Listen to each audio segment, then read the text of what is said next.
அனைவருக்கும் வணக்கம். இந்த வீடியோவில் டிஎன்பிஎஸ்சி குரூப் 4 எக்ஸாமில் ஜிஎஸ்ல இருக்கக்கூடிய ஒவ்வொரு யூனிட்லையும் எவ்வளோ கொஷின்ஸ் கேட்டிருக்காங்க அப்படின்ற ப்ளூ பிரிண்ட் தான் பார்க்க போகிறோம். நம்ம ஏற்கனவே நமக்கு நோட்டிஃபிகேஷன்லேயே வந்து ஒவ்வொரு டாப்பிக்லையும் ஒவ்வொரு யூனிட்லையும் எவ்வளோ கொஷின்ஸ் கேட்குறாங்க அப்படின்ற டீட்டெயில்ஸ் கொடுத்துருப்பாங்க. ஸோ அதுலேருந்து எந்தளவு மாறுபாடுகள் இருக்குது அப்படின்றத பார்க்கலாம். இந்த வீடியோவில் கொஷின் கவுண்ட் பார்த்துட்டு அடுத்த வீடியோவில் இந்த கொஷின் கவுண்ட்டில் இருக்கக்கூடியது எல்லாமே புத்தகத்துக்குள்ளே இருக்கா இல்லை வெளியே போயிருக்கா அப்படின்றத தனி வீடியோ நம்ம பார்க்கலாம். ஸோ முதல்ல சிலபஸ்க்குள்ளே நமக்கு எவ்வளோ கொஷின்ஸ் கொடுத்துருக்காங்க மென்ஷன் பண்ணியிருக்காங்க அப்படின்றத பார்த்துடலாம். உங்களுக்கு மேக்ஸ்க்கும் தமிழுக்கும் கொஷின் கவுண்ட் தெரியும். மேக்ஸில் 25 வினாக்கள், தமிழில் இருக்கக்கூடிய 20 புத்தகமும் நீங்கள் படிச்சிருந்தாலும் நியூ புக்கு 6-12, அதே போல் ஓல்டு புக்கு 6-12 இது எல்லாத்தையும் படிச்சுட்டு ப்ரீவியஸ் இயர் கொஷின் ஒரு 2 புக்காவது வச்சுட்டாலும் மொத்தமாக ஒரு 20 புக்கு படிச்சிருந்தால் அது ஒரு 44 கேள்விகள் கேட்டிருக்காங்க.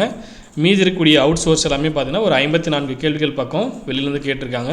அகராதியோ சொற்களஞ்சியமோ நிகண்டோ ஓலைச்சுவடிகளோ இல்லை இன்னும் நிறைய டிஎன்பிஎஸ்சி சொல்லக்கூடிய எல்லாத்தையும் அவங்க தனியாக வச்சுருக்காங்க இல்லையா. ஸோ அதில் இருக்கக்கூடிய கேள்விகள் ஒரு 54 கேள்விகள் அப்படின்னு வச்சுக்கலாம்.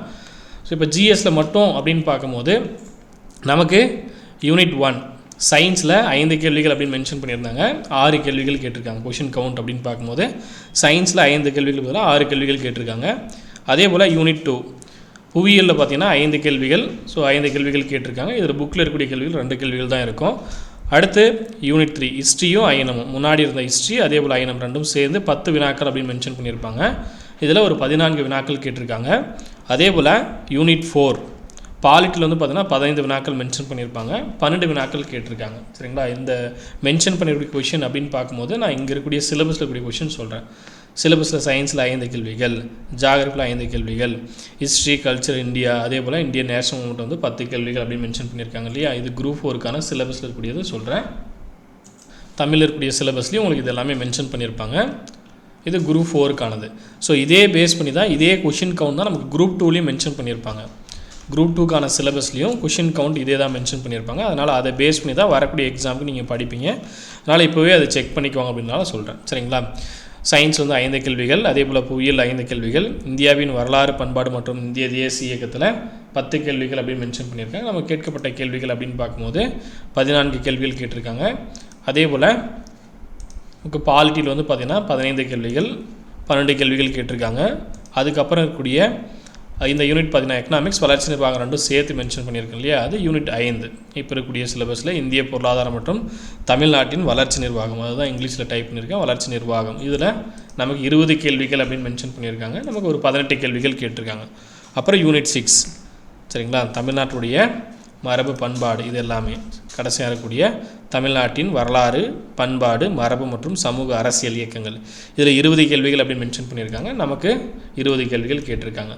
ஸோ ஓவராலாக உங்களுக்கு 75 கேள்விகள் வந்துடும். எல்லாமே ஆட் பண்ணி அப்படின்னா 75 கொஷின்ஸ் கேட்டிருக்காங்க.